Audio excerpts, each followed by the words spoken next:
Audiobook do livro Heróis da Fé, John Bunyan, o Sonhador Imortal, 1628 a 1688. Caminhando pelo deserto deste mundo, parei num sítio onde havia uma caverna, a prisão de Bedford. Ali deitei-me para descansar. Em breve adormeci e tive um sonho. Vi um homem coberto de andrajos, de pé, com as costas voltadas para sua habitação, tendo sobre os ombros uma pesada carga e nas mãos um livro. Faz 3 séculos que John Bunyan assim iniciou o seu livro O Peregrino. Os que conhecem a sua obra literária podem testificar de que ele é de fato o sonhador imortal. Estando ele morto, ainda fala. Contudo, enquanto miríades de crentes conhecem o peregrino, poucos conhecem a história da vida de oração deste valente pregador. Bunyan, na sua obra Graça Abundante ao Principal dos Pecadores, nos informa que seus pais, apesar de viverem em extrema pobreza, conseguiram ensiná-lo a ler e escrever. Ele mesmo intitulou-se o principal dos pecadores. Outros atestam que, mesmo em sua impiedade, jamais foi beberrão ou imoral. Contudo, casou-se com uma moça de família cujos membros eram crentes fervorosos. Bunyan era funileiro e, como acontecia com todos os funileiros, era paupérrimo. Ele não possuía nem um prato, nem uma colher, apenas 2 livros: O Caminho do Homem Simples para os Céus e A Prática da Piedade, obras que seu pai, ao falecer, lhe deixara. Apesar de Bunyan achar algumas coisas que lhe interessavam nesses 2 livros, somente nos cultos é que se sentiu convicto de estar no caminho para o inferno. Descobre-se nos seguintes trechos transcritos de Graça Abundante ao Principal dos Pecadores, como ele lutava em oração no tempo da sua conversão. Veio-me às mãos uma obra dos Hunters, livro estimado por alguns doutores. Não sabendo julgar os méritos dessas doutrinas, dediquei-me a orar desta maneira: Ó Senhor, não sei julgar entre o erro e a verdade. Senhor, não me abandones por aceitar ou rejeitar esta doutrina cegamente. Se ela for de ti, não me deixes desprezá-la. Se for do diabo, não me deixes abraçá-la. Louvado seja Deus, Ele que me dirigiu a clamar, desconfiando da minha própria sabedoria. Ele mesmo me guarda do erro dos Hunters. A Bíblia já era para mim muito mais preciosa nesse tempo. Enquanto me sentia condenado às penas eternas, admirei-me de como o próximo se esforçava para ganhar bens terrestres, como se esperasse viver aqui eternamente. Se eu pudesse ter a certeza da salvação da minha alma, como me sentiria rico, mesmo que não tivesse mais para comer a não ser feijão. Busquei ao Senhor orando e chorando, e do fundo da alma clamei: Ó Senhor, mostra-me, eu te rogo, que me amas com amor eterno. Logo que clamei, voltaram para mim as palavras como um eco: Eu te amo com amor eterno. Deitei-me para dormir em paz, e ao acordar no dia seguinte, a mesma paz permanecia na minha alma. O Senhor me assegurou: Amei-te enquanto vivias no pecado. Amei-te antes, amo-te depois, e amar-te-ei por todo o sempre. Certa manhã, enquanto tremia na oração, porque pensava que não houvesse palavra de Deus para me sossegar, ele me deu esta frase: A minha graça te basta. O meu entendimento foi tão iluminado como se o Senhor Jesus olhasse dos céus para mim, pelo telhado da casa, e me dirigisse essas palavras: Voltei para casa chorando, transbordando de gozo e humildade até o pó. Contudo, certo dia, enquanto andava no campo, a consciência inquieta, de repente estas palavras entraram na minha alma: Tua justiça está nos céus. E parecia que com os olhos da alma via Jesus Cristo à destra de Deus, permanecendo ali como minha justiça. Vi além disso que não é o meu bom coração que torna a minha justiça melhor, nem que a prejudica, porque a minha justiça é o próprio Cristo, o mesmo ontem, hoje e para sempre. As cadeias então caíram-me das pernas. Fiquei livre das angústias. As tentações perderam a força. O horror da severidade de Deus não mais me perturbava. E voltei para casa regozijando-me na graça e no amor de Deus. Não achei na Bíblia a frase Tua justiça está nos céus, mas achei o qual por nós foi feito por Deus, sabedoria e justiça e santificação e redenção. 1 Coríntios capítulo 1, versículo 30. E vi que a outra frase era verdade. Enquanto eu assim meditava, o seguinte trecho das Escrituras penetrou no meu espírito com poder. Não pelas obras de justiça que houvéssemos feito, mas segundo a sua misericórdia nos salvou. Assim fui levantado para as alturas e me achei nos braços de graça e misericórdia. Antes temi a morte, mas depois clamei: quero morrer. A morte tornou-se para mim uma coisa desejável. Não se vive verdadeiramente antes de passar para outra vida. Oh, pensava eu, esta vida é apenas um sonho em comparação à outra. Foi nessa ocasião que as palavras herdeiros de Deus se tornaram tão cheias de sentido que eu não tenho como explicá-las aqui neste mundo. Herdeiros de Deus. O próprio Deus é a porção dos santos. Isso vi e disso me admirei. Contudo, não posso contar o que vi.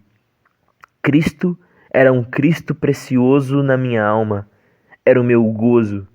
A paz e um triunfo por Cristo eram tão grandes que tive dificuldade em conter-me e ficar deitado. Bunyan, ainda que lutando para sair da escravidão do vício do pecado, não fechava a alma aos perdidos que ignoravam os horrores do inferno. Acerca disto, ele escreveu: Percebi pelas Escrituras que o Espírito Santo não quer que os homens enterrem os seus talentos e dons, mas antes que despertem esses dons.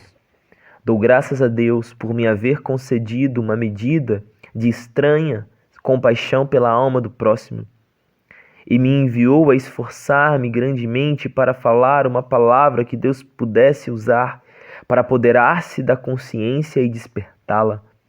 Nisso, o bom Senhor respondeu ao apelo de seu servo, e o povo começou a mostrar-se comovido e angustiado de espírito ao perceber o horror do seu pecado e a necessidade de aceitar a Jesus Cristo. De coração, clamei a Deus com grande insistência que ele tornasse a palavra eficaz para a salvação da alma. De fato, disse repetidamente ao Senhor que se o meu enforcamento perante os olhos dos ouvintes servisse para despertá-los e confirmá-los na verdade, eu o aceitaria alegremente. O maior anelo em cumprir meu ministério era o de entrar nos lugares mais escuros do país. Na pregação, realmente sentia dores de parto para que nascessem filhos para Deus. Sem fruto, não ligava importância a qualquer louvor aos meus esforços. Com fruto, não me importava com qualquer oposição. Os obstáculos que Bunyan tinha de encarar eram muitos e variados. Satanás, vendo-se grandemente prejudicado pela obra desse servo de Deus, começou a levantar barreiras de todas as formas. Bunyan resistiu fielmente a todas as tentações de vangloriar-se sob o fruto de seu ministério e cair na condenação do diabo. Quando certa vez um dos ouvintes lhe disse que pregara um bom sermão, ele respondeu: "Não precisa dizer-me isto. O diabo já cochichou a mesma coisa no meu ouvido antes mesmo de sair da tribuna." Então o inimigo das almas suscitou calúnias e boatos em todo o país, a fim de induzi-lo a abandonar seu ministério. Chamavam-no de feiticeiro, jesuíta, cangaceiro, e afirmavam que vivia amancebado, que tinha 2 esposas e que seus filhos eram ilegítimos. Quando o maligno falhou em todos esses planos de desviar Bunyan do seu ministério glorioso, seus opositores denunciaram-no por não observar os regulamentos dos cultos da igreja oficial. As autoridades civis o sentenciaram à prisão perpétua, recusando terminantemente a revogação da sentença. Apesar de todos os esforços de seus amigos e dos rogos de sua esposa, tinha de ficar preso até se comprometer a não mais pregar. Acerca da sua prisão, ele diz: "Nunca tinha sentido a presença de Deus ao meu lado em todas as ocasiões, como depois de ser encerrado, fortalecendo-me tão ternamente com esta ou aquela escritura, até me fazer desejar, se fosse lícito, maiores provações para receber maiores consolações. Antes de ser preso, eu previ o que aconteceria, e 2 coisas ardiam no coração acerca de como poderia encarar a morte se chegasse a tal ponto. Fui dirigido a orar pedindo a Deus que me fortalecesse com toda a força, segundo o poder da sua glória, com toda a fortaleza e longanimidade, dando com alegria graças ao Pai. Quase nunca orei durante o ano que precedeu minha prisão, sem que essa escritura me entrasse na mente e eu compreendesse que para sofrer com toda a paciência, deveria ter toda a fortaleza, especialmente para sofrer com alegria." A segunda consideração foi na passagem que diz: "Mas nós temos tido dentro de nós mesmos a sentença de morte, para que não confiássemos em nós mesmos, porém em Deus, que ressuscita os mortos." Cheguei a ver por essa escritura que se eu chegasse ao ponto de sofrer como devia, primeiramente tinha de sentenciar à morte todas as coisas que pertencem à nossa vida, considerando-me a mim mesmo, minha esposa, meus filhos, a saúde, os prazeres, tudo, enfim, como mortos para comigo e eu morto para com eles. Resolvi, como Paulo disse, não olhar para as coisas que se veem, mas sim para as que se não veem, porque as coisas que se veem são temporais, mas as coisas que se não veem são eternas. E compreendi que se eu fosse prevenido apenas de ser preso, poderia de improviso ser chamado também para ser açoitado ou amarrado ao pelourinho. Ainda que esperasse apenas esses castigos, não suportaria o castigo de desterro. Mas a melhor maneira para passar os sofrimentos seria confiar em Deus. Quanto a este mundo, deveria considerar o sepulcro como minha morada, estender o meu leito das trevas e dizer à corrupção: "Tu és meu pai", e aos vermes: "Vós sois minha mãe e minha irmã." Jó 17, 13 e 14. Contudo, apesar deste auxílio, senti-me um homem cercado de fraquezas. A separação da minha esposa e dos nossos filhos aqui na prisão torna-se às vezes como se fosse a separação da carne e dos ossos.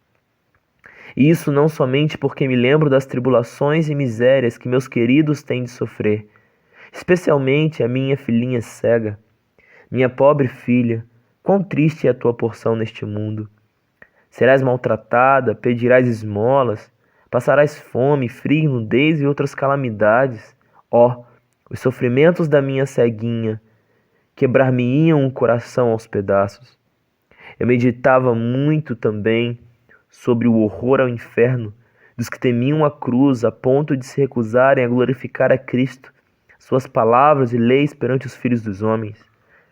Além do mais, pensava sobre a glória que ele preparara para os que em amor, fé e paciência testificavam dele. A lembrança dessas coisas servia para diminuir a mágoa que sentia ao lembrar-me de que eu e meus queridos sofríamos pelo testemunho de Cristo. Nem todos os horrores da prisão abalaram o espírito de John Bunyan. Quando lhe ofereciam a sua liberdade, sob a condição de ele não pregar mais, respondia: se eu sair hoje da prisão, pregarei amanhã, com o auxílio de Deus. Mas se alguém pensar que, afinal de contas, John Bunyan era apenas um fanático, deve ler e meditar sobre as obras que deixou. Graça abundante ao principal dos pecadores, chamado ao ministério, o peregrino, a peregrina, a conduta do crente, a glória do templo, o pecador de Jerusalém é salvo, as guerras da famosa cidade de alma humana, a vida e a morte do homem mau, o sermão do monte, a figueira infrutífera, discursos sobre oração, o viajante celestial, gemidos de uma alma no inferno, a justificação é imputada, entre outros. Passou mais de 12 anos encarcerado. É fácil dizer que foram 12 longos anos, mas é difícil conceber o que isso significa. Passou mais da quinta parte da sua vida na prisão, na idade de maior energia. Foi um craque chamado Whitehead que conseguiu a sua libertação. Depois de liberto, pregou em Bedford, Londres, e muitas outras cidades. Era tão popular que foi alcunhado de Bispo Bunyan. Continuou seu ministério fielmente até a idade de 60 anos, quando foi atacado de febre e faleceu. O seu túmulo é visitado por dezenas de milhares de pessoas. O orador, o escritor, o pregador, o professor da escola dominical e pai de família, cada um conforme o seu ofício, podem lucrar grandemente com o estudo de estilo e méritos dos seus escritos. Apesar de ele ter sido apenas um humilde funileiro sem instrução. Mas como se pode explicar o maravilhoso sucesso de Bunyan? Como pode um iletrado pregar como ele pregava e escrever num estilo capaz de interessar a criança e ao adulto, ao pobre e ao rico, ao douto e ao indouto? A única explicação do seu êxito é que ele era um homem em constante comunhão com Deus. Apesar de seu corpo estar preso no cárcere, a sua alma estava liberta, porque foi ali, numa cela, que John Bunyan teve as visões descritas nos seus livros, visões muito mais reais do que os seus perseguidores e as paredes que os cercavam.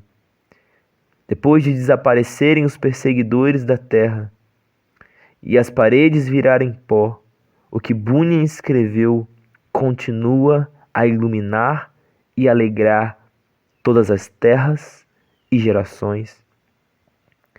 O que vamos citar mostra como Bunyan lutava com Deus em oração.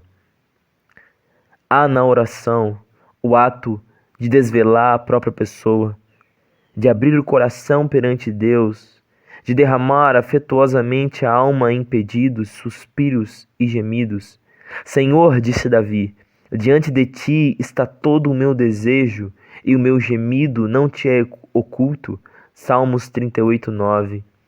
E outra vez, a minha alma tem sede de Deus, do Deus vivo. Quando entrarei e me apresentarei ante a face de Deus. Quando me lembro disto, dentro de mim derramo a minha alma. Salmos 42, 2, 4. Note, derramo a minha alma é um termo demonstrativo de que em oração sai a própria vida e toda a força para Deus. Em outra ocasião escreveu: as melhores orações consistem às vezes mais em gemidos do que em palavras, e estas palavras não são mais que a mera representação do coração, vida e espírito de tais orações. Como ele insistia e importunava em oração a Deus, fica claro no trecho seguinte: eu te digo, continue a bater, chorar, gemer e prantear. Se ele se não levantar para te dar porque és teu amigo, ao menos por causa da tua importunação, levantar-se-á para dar-te tudo o que precisares. Sem contestação, o grande fenômeno da vida de John Bunyan consistia no seu conhecimento íntimo das Escrituras, as quais amava, e na perseverança em oração a Deus que adorava. Se alguém duvidar de que Bunyan seguia a vontade de Deus nos 12 longos anos que passou na prisão de Bedford, deve lembrar-se de que esse servo de Cristo, ao escrever O Peregrino atrás das grades, pregou um sermão que já dura quase 3 séculos e que hoje é lido em 140 línguas. É o livro de maior circulação depois da Bíblia. Sem tal dedicação, não seria possível conseguir o incalculável fruto eterno deste sermão pregado por um funileiro cheio da graça de Deus.